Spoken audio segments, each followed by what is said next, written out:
I came to bring the pain.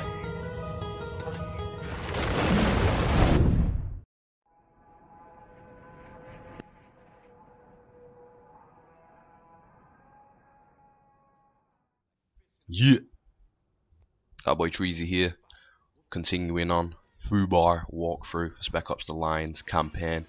We've just finished chapter 2. We fell through the roof of this hotel, and in kicks in chapter 3. Now, as you would have found out and been through before, the gate is, well, technically it's not even locked because they charged through it anyway, but we're trapped for now, according to Adams. And there's not a lot of good cover on offer. The reliable-ish pieces of cover here are the one that I'm sat on right now, and the similar wall to the right of where I am. Obviously everyone's playthrough of this is going to be different dependent on what kind of mood the enemies are in for throwing grenades. As you all probably will know, the grenades they throw are proper ridiculous. Like, this grenade, you know what I mean? How has he physically got that grenade right there? You know what I'm saying? I know it's a game, but still, come on. So that's something you're gonna have to be aware of, and something you're gonna have to put up with and deal with throughout the game. So in every battle situation that you get in, always be aware of your cover.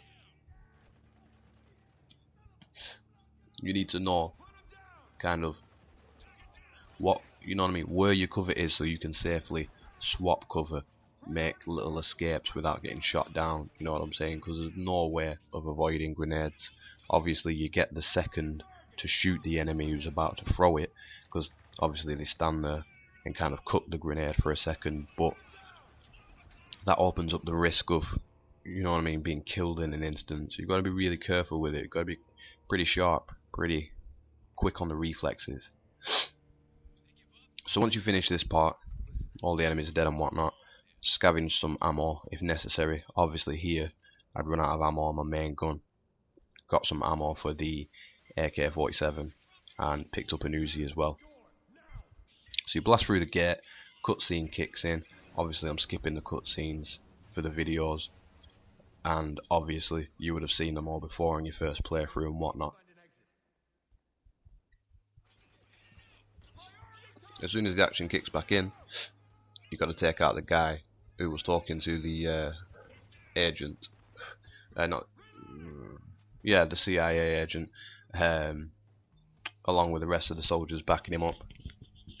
You got to be pretty careful when you come into this room.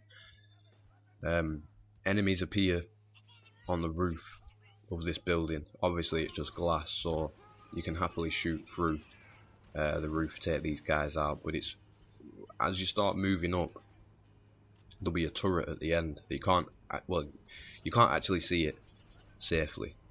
So what I do here, obviously still a few more enemies to clear out first, but instead of trying to take the turret out up front, I throw a grenade to the right side of the pillars to take him out, because there's no flank options. You can't even look at the turret to issue a command for your squad guys. So you know what I mean, little angle there on the turret and he's down. So you move up again slowly, and then grenades get thrown down from the roof. It's kind of weird in a way. They throw these grenades in, I presume from the roof, but then they don't bother shooting you or anything, so maybe they didn't even come from the roof, but just watch out for those grenades anyway. Obviously press on, start clearing these guys out ahead of you. Jump on the turret, get yourself a few easy kills. Now the outside parts of the game, when the sandstorms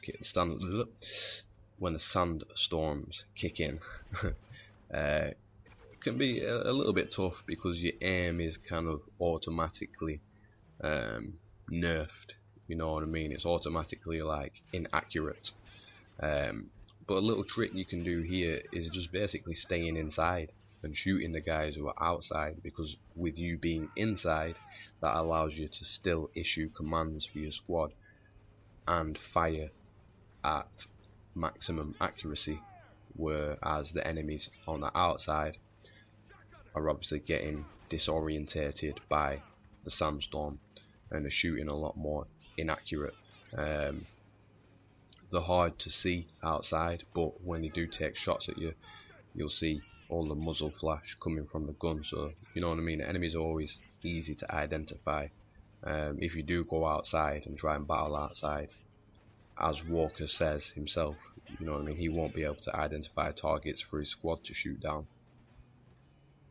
So you know what I mean. I'm keeping it safe. I'm rolling nice and slow, taking my time, taking out enemies as I see them. Your squad, excuse me, your squad automatically goes outside anyway, and don't really do a lot. I mean, Adams and Lugo, you know what I mean, they can be alright sometimes, but I mean, personal experience, FUBAR playthrough, well, so far anyway, they have been going down quite a lot, and they can be quite problematic guys, you know what I'm saying, because obviously they do both bleed out, and if you let them bleed out to the max, that's it, game over, reload checkpoint. But you do get a decent amount of time to leave them down, so to speak, you know what I'm saying, because obviously, as you can see now, they've both gone down, useless twats. But I've got to keep cool, you know what I'm saying. Obviously, the key thing is it only really matters if well, hold on, I'm talking shit. Let me get my shit together. The key thing is you need to stay alive. You know what I'm saying? Because Walker doesn't go down. You know what I mean? He's the leader. He's the boss. He's the human control player. So you know what I mean? Don't sweat it too much when you guys do go down. As you can see here now, you know what I'm saying? I've took my time. I've took out the initial threats, and then I've got both of them guys sorted back on the feet. You know what I mean?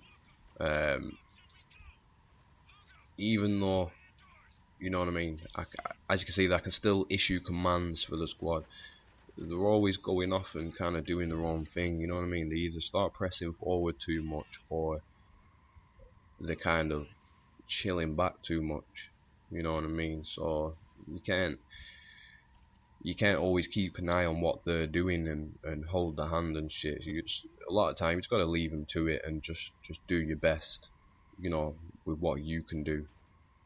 But anyway, that's it for this chapter. Again, not too tough. Key thing there, keep inside for that sandstorm part, and you're laughing really. Yeah, that's it. Thank you very much for watching, and I'll see you in the next chapter.